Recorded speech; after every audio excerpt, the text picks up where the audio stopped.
11वां theory सवाल, non cash transaction क्या होते हैं?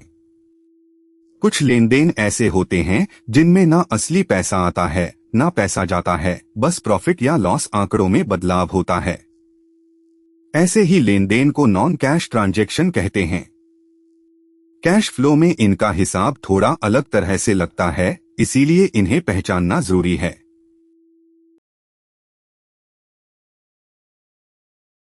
परिभाषा याद रखो।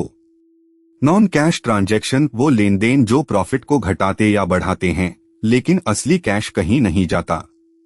उदाहरण, डेप्रिसिएशन, गुडविल का राइट ऑफ, प्रिलिमिनरी एक्सपेंसेस का अमॉर्टाइजेशन और बैड डेट्स के लिए बनाया गया प्रोविजन। ये सब आंकड़ों में दिखते हैं पर पैसा नहीं लेते।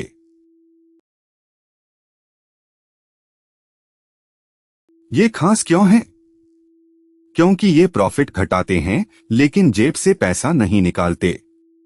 इसीलिए इनडायरेक्ट मेथड में हम इन्हें वापस जोड़ देते हैं, ऐड बैक। ऐसा करने से ही असली ऑपरेटिंग कैश पता चलता है, वरना सिर्फ प्रॉफिट की बात करने से कैश की असली तस्वीर नहीं दिखती।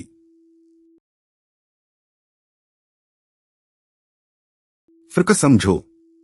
डेप्रिसिएशन 18,000, प्रॉफिट घटता है पर पैसा वही रहता है, ये non cash.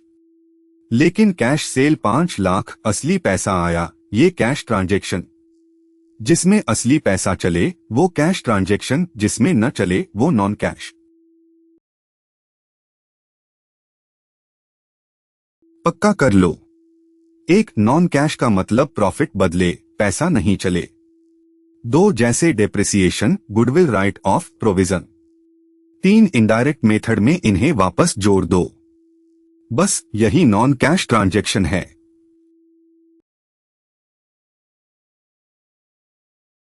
Non cash transaction समझ आ गया। अगले सवाल में देखेंगे एक्स्ट्रा ऑर्डिनरी आइटम का असली मतलब क्या है।